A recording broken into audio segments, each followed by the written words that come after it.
And welcome back, Legacy of Kain, episode something. Because these episodes tend to be quite long, it kind of makes some bit mess. And previous one, well, it kind of stretched. But still doing the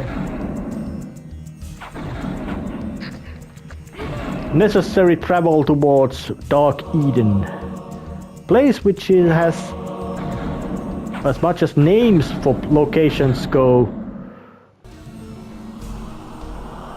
it really isn't that pleasant name. But luckily the enemies are just too stupid to not to notice that attacking Kain might not be that wise.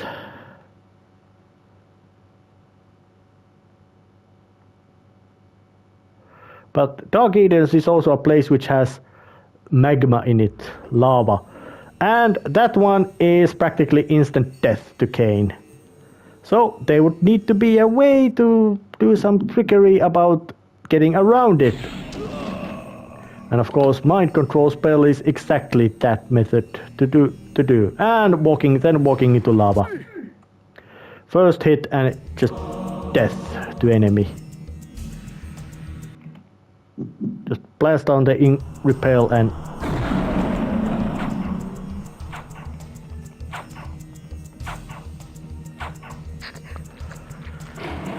let the enemy just beat itself into deathly submission, and that's it.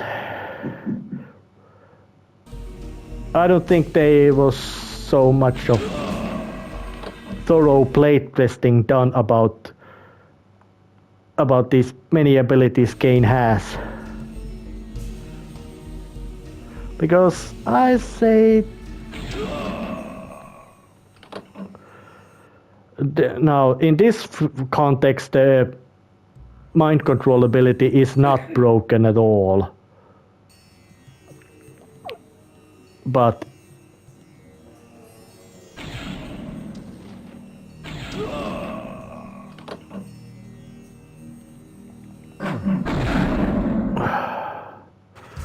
in other contexts it would be count as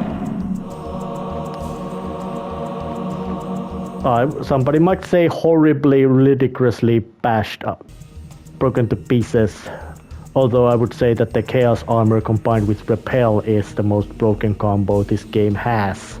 About all the trickeries and abilities Kain can employ. But now when I look at the map, it doesn't look really that impressive on the map screen, but it's quite common for this kind of genre that outsides don't always match the insides in buildings. A tower stood in the distance. From its apex spewed the vortex of energy that shaped the lands below. Yep, and so I want to check up the cave, which doesn't lead anywhere, but it is very obvious that this is going to be the path forward. And Kain is at the most northernmost point of the Nosgoth.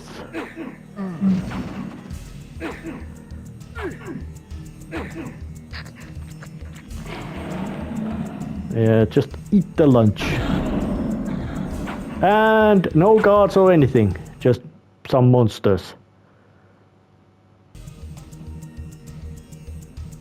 Into quite creepy looking location. The surface of the castle belied its interior, for it was far larger inside than out. With the powers the Circle had at its disposal, it would have been simple to distort space to accommodate this strange structure. Yep, even the game itself highlights this, that the location outside doesn't match the insides. So, but let's just save. And, well, just save. And welcome to Legacy of Kain, Blood Omen, Blood Omen, Legacy of Kain. And Kain is now just about to raid into Dark Eden. The place of quite sort of nastiness. With all the necessary spiky balls, monsters,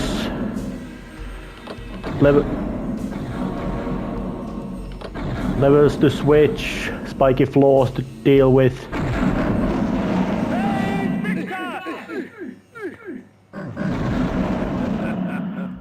And of course, he make the famous evil laughter.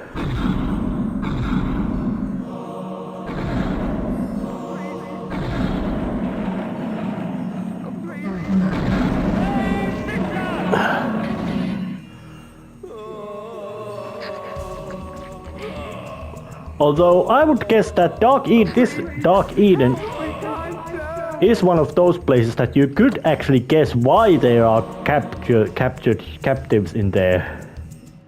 The sorcerer's sanctuary, his laboratory. Inside was all manner of items arcane. Pickled bodies, dissected corpses, both man and beast, and metal construct that heaved arcs of energy into the air. I sensed more than one force being manipulated in this place. Strange. Rarely did a sorcerer condescend to work with others.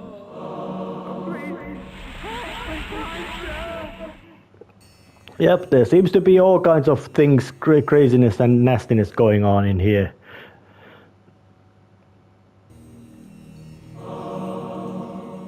So let's just let that going.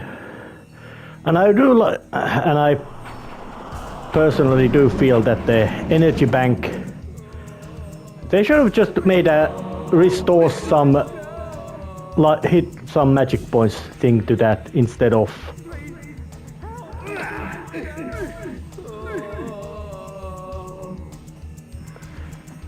I think it would have been more convenient for players to just make it an magic restoring item instead of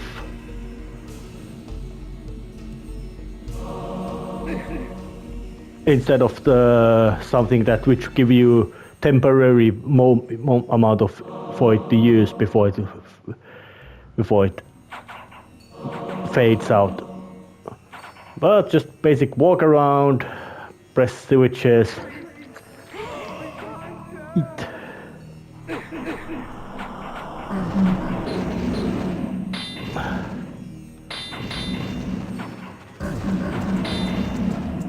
Yeah, and I got poisoned. It really is no big deal. Thanks to massive amounts of hearts of darkness.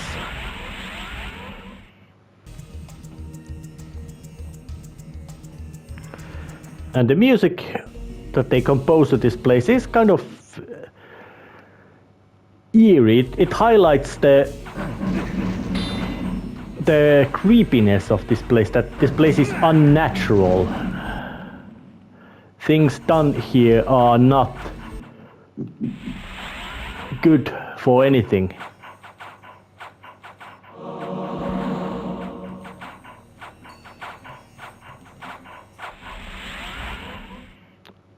And like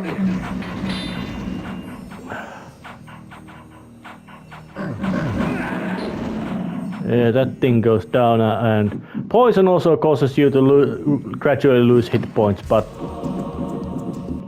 it really is no big deal because Hearts of Darkness make me shrug them off.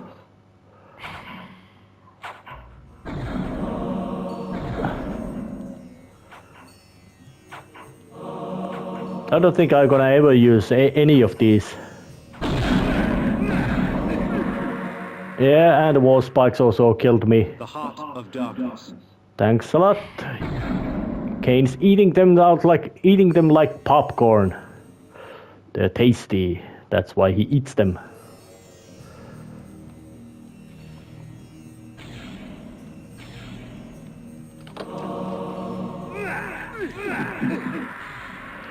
But again, The Heart of Darkness. Even though I would say that the number of Hearts of Darkness that you get does trickle down over the gameplay, meaning that the late game doesn't give you nearly as often of them. You're still gonna get plenty of them from the, you could say, from the early game, which helps alleviate the problem, especially knowing that the health restoration in this game is so common and easy with all the massive amount of blood you're gonna drink.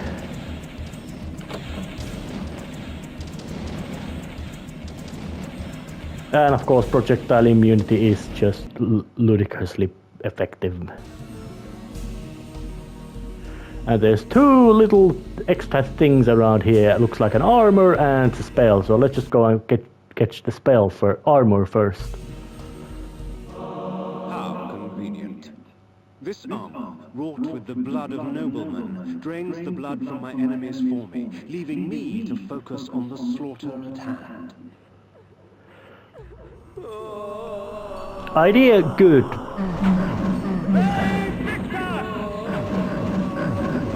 But does the flesh armor actually do work very well? No, I'm not gonna even wear it. No, used with axes, it might be moderately useful item. But anyway, but without that kind of, you could say, fast item damage production.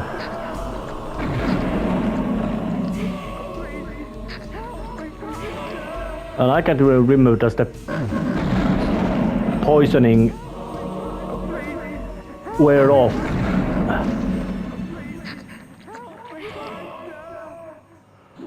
All right. Yep, did help them. Yep, poison wears off after a while. But the flesh armor is just one more of the quite useless things you get.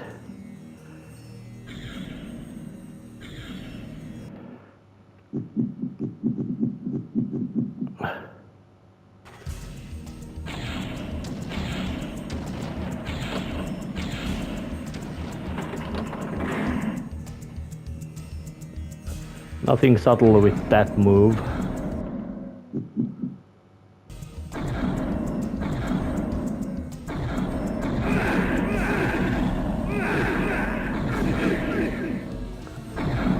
Lots of things just showing carry. It is a spell worthy of the necromancer himself. This allows me to dissect a creature's soul from its vessel of flesh. For these poor wretches, only oblivion awaits.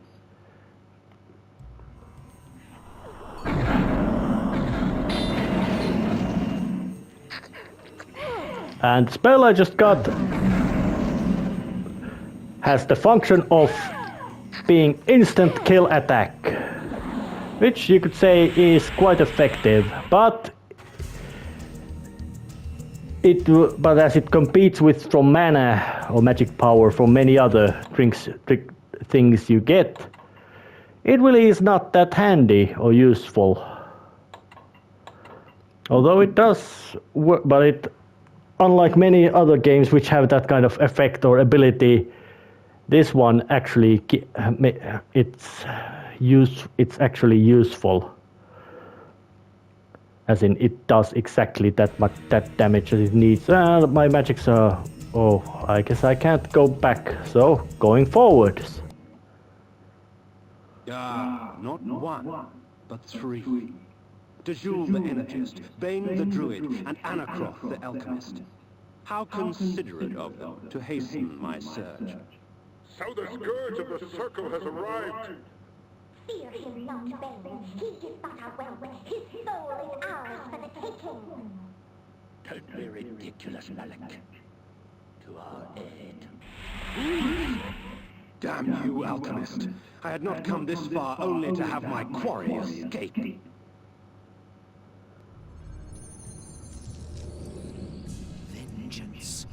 Vengeance for my eternity of suffering. Well, as if you knew what eternity was. Grovel before your true master. Never. I'll have you from crotch to gizzard and feed what's left to your brides.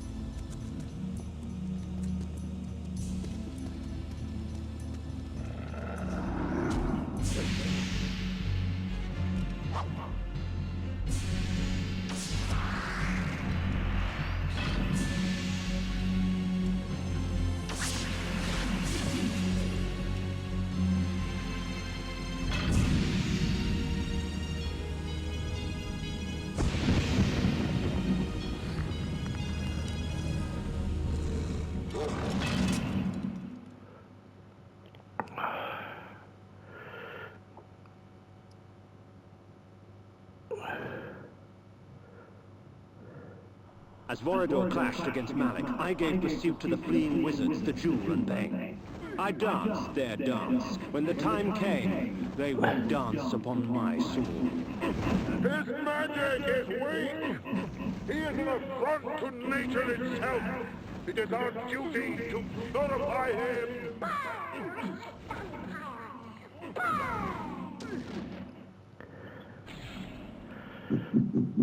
So it's a boss fight against two enemies at the same time.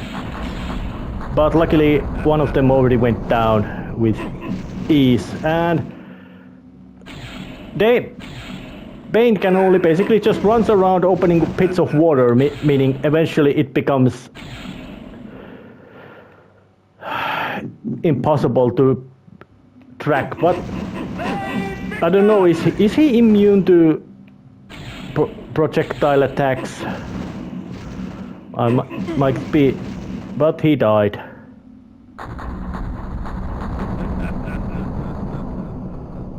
Yeah, that was the third boss fight of the game, and perhaps I would say the most difficult boss fight of the game, because hey, there's two of them and you have limited time.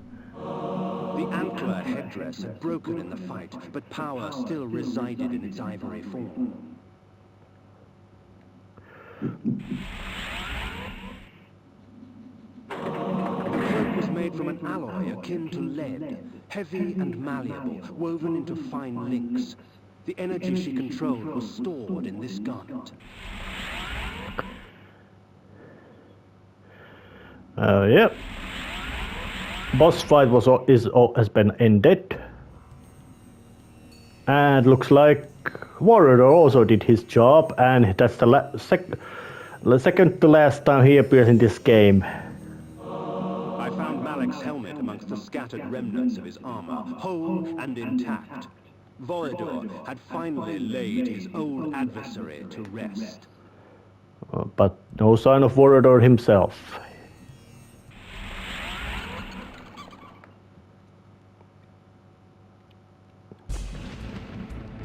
And traveling back to the rings, no need to.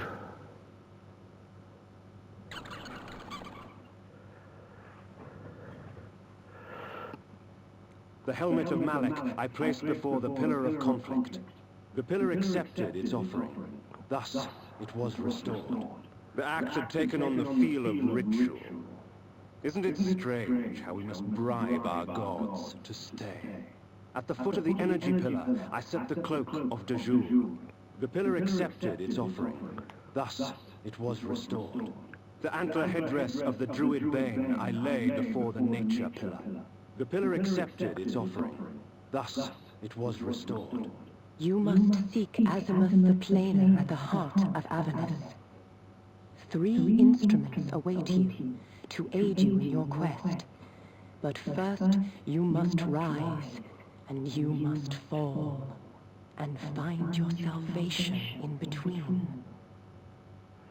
Now that's kind of cryptic, but of course getting to Avernus demands flights and fast traveling to a different location.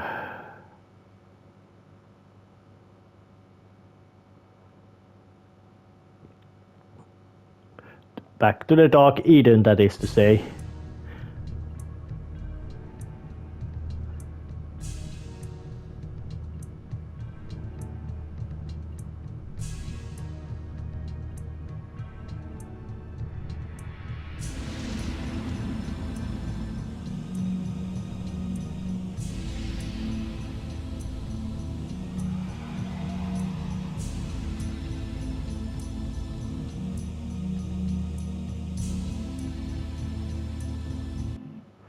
Alright, if anything says that this place is evil and corrupting, that's that.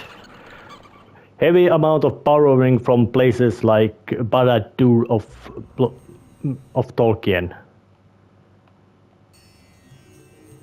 And it wasn't even the only, you could say, evil tower he wrote into his stories, but it was the most prominent one. As a slight reference, the first main fortress of, the second more no infamous fortress of the true evil overlord of Tolkien's Legendarium had 3 big towers in it, which were mountains. It was that big. Well, when it's built for and by a demigod or something close to God, as in small g, not capital G, just.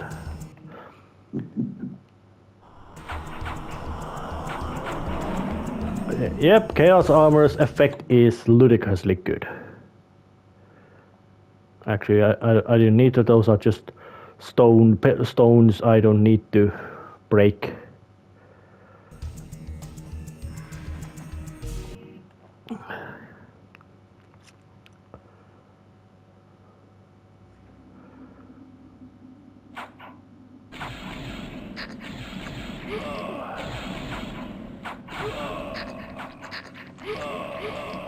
Yep.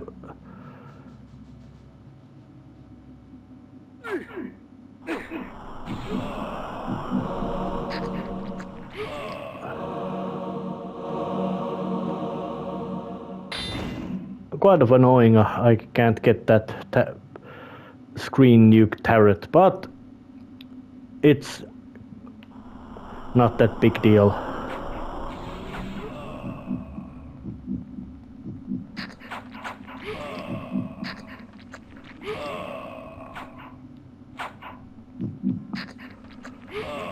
Lunch.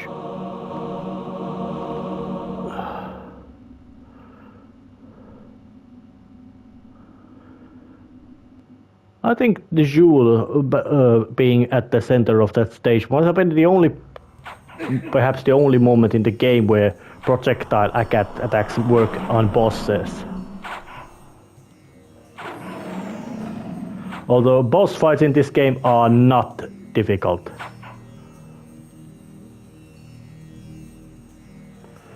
As I have already shown.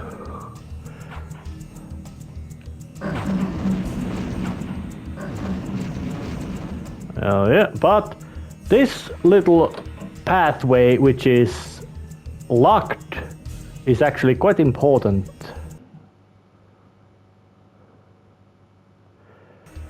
This is one of those moon gates which only open when the moon is full, but luckily they've added that. And it contains you could say, the hidden attack magic of the game, meaning to say that you have to go there when the moon is full to get it.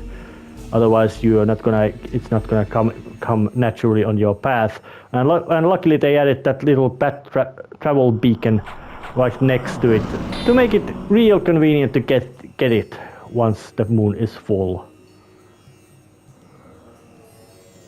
And getting moonful, it takes real time waiting, which is, I find, really annoying. Avernus consumed itself before my eyes. Yeah, looks like city is burning.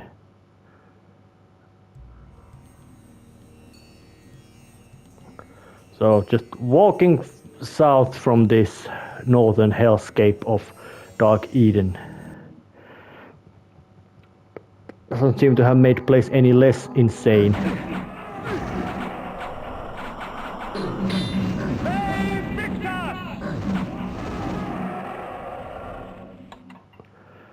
Oh, and now it looks like it's a place where well, let's just try it out. Put the flesh armor and axes on and see, can I just chop myself through enemies and get massive doses of blood at the same time.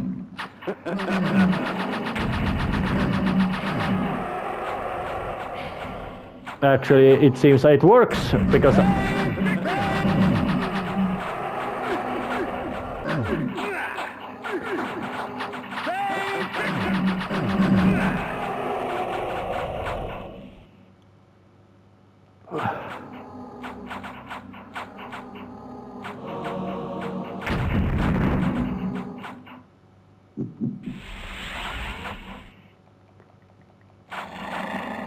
Yep, got through that.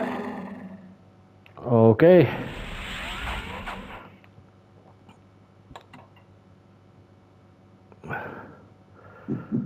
Well, let's put on the chaos armor already because I still need the access to cut through that tree. And this is also one of the few locations where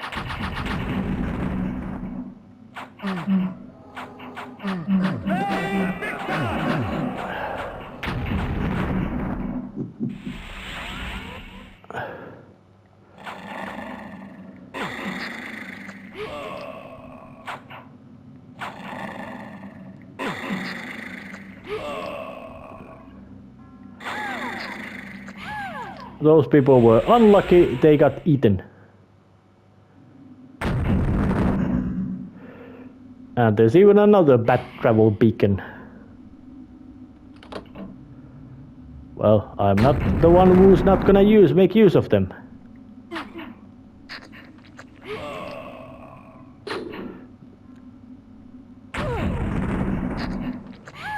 That's called lunch.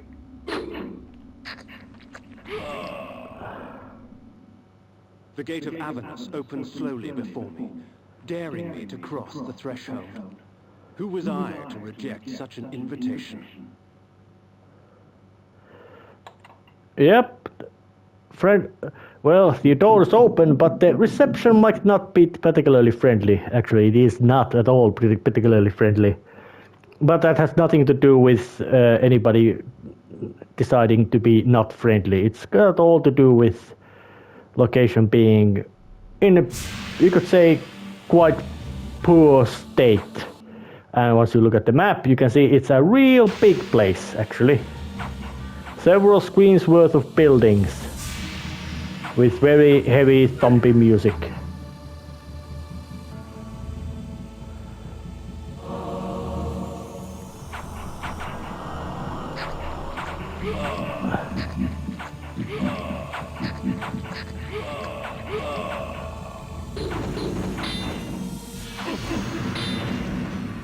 Yep. Amount of damage is quite a big and hefty. But let's just check this building out. What's here?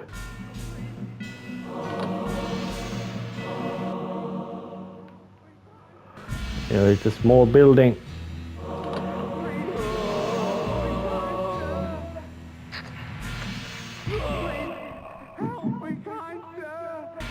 All right. As vicious and sadistic and unpleasant Kain is, wanton murder is not really that much his bread and butter or forte or whatever, what's the word, not his thing. But there was this convenient little building allowing me to end this episode right here before I am entering Avernus. I'll see you next time. See ya.